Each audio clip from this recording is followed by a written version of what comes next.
I'm going to begin by sharing a story that happened about 35 years ago. My late wife, Betty, was a kindergarten teacher up at Carrington. And it was getting towards the end of the year, and I happened to have the day off. And you might not know this about teachers, but there's a lot of stuff they have in their classrooms they can't keep there over the summertime. So somebody has to show up and help them lug it home. So I showed up. It was probably somewhere between 2:15 and 2:30. And a friend of mine was the principal in the building, Anne-Marie Cullinan. And so I checked in with the principal, and Anne-Marie said, well, they're still in session, but why don't you go down? And so I went down, and it was story time when I walked into the classroom.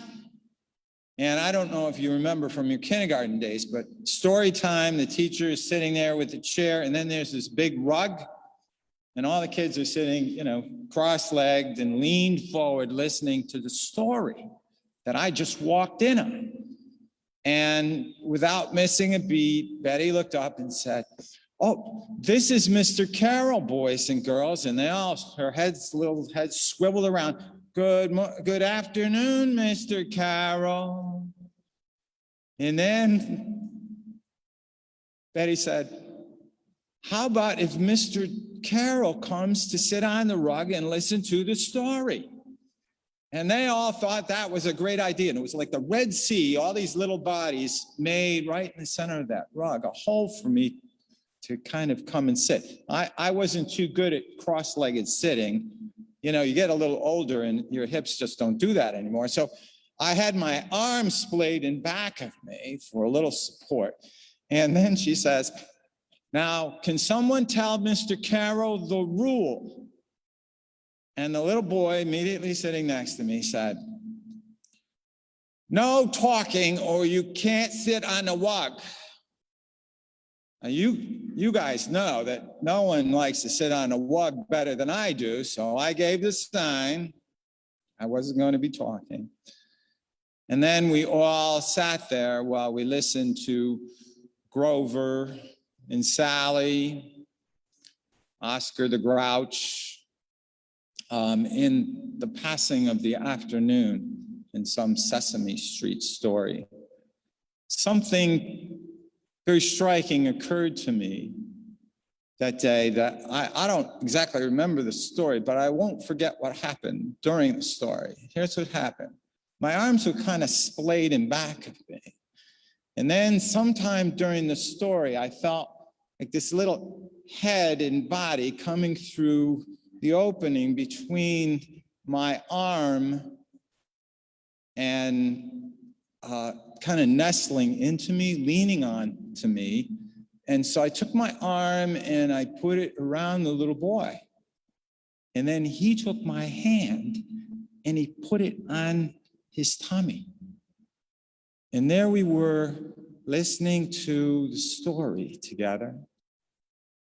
And not long after that, the same thing happened on my other side.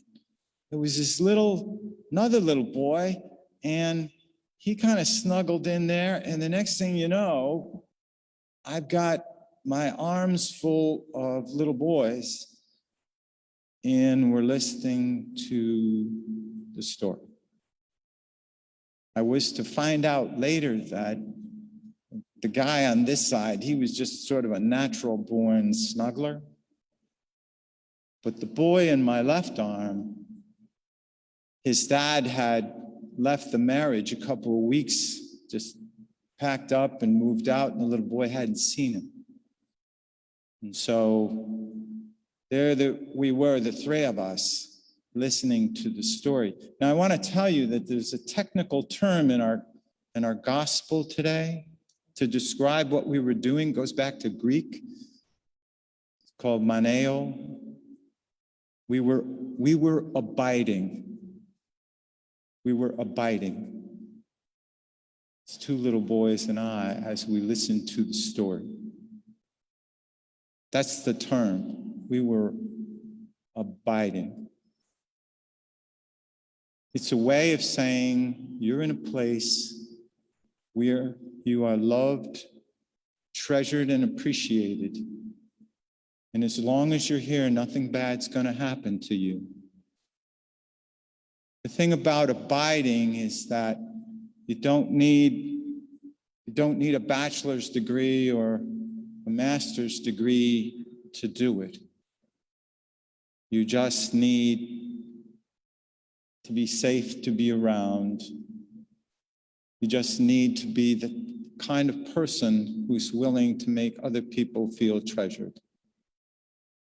Jesus, in that one word, abiding, puts us all on a mission. He distills the essence of the gospel of what it means to love each other. We will never outgrow our need to abide with someone. We all need. We were born with the need to be treasured, to be appreciated, and to be safe. We never outgrow it. And the good news is when we come together and share this wonderful abiding with Christ that we do each week, we are reminded that we are the source of abiding for those people in our lives, but not just the people that we know and engage with every day, we call family. We are the people who can offer that abiding love in a significant way to whoever needs it. Peter in the Acts of the Apostles today is out. Last week I was kind of joking with you guys about all being descended from the wrong people. Peter is out talking to non-Jews, celebrating the inbreaking of the Spirit on non-Jews, proclaiming the gospel to the Gentiles. Because in God's ever-loving, overflowing love, he wants more people to abide. In the beginning of John's gospel, Jesus is the Word made flesh and dwelt among us, yes. But the word that can be also understood here is he abided with us. Jesus, the abiding arms of God around us, teaching us how we should care for each other, teaching how we should care for the hurting, the lonely, the estranged, the outcast. We have the ability to get our arms around those people. It never ends. We are through Christ endowed with the capability of doing that every single day. So now it's 35 years later. Where do I see abiding? Marion takes care of our 4-year-old grandson. We're at that age where things come up and they need help. So the two of them go down to the park, Marshall and Marion, and they play, and she chases them around, or they play games in the house if it's rainy. And then in the afternoon, they sit on the sofa. Maybe it's a story or a television program. And then he kind of like drifts into a pillow, and the two of them just abide. I know today is Mother's Day, and technically it's the 6th Sunday of Easter, I have to say that.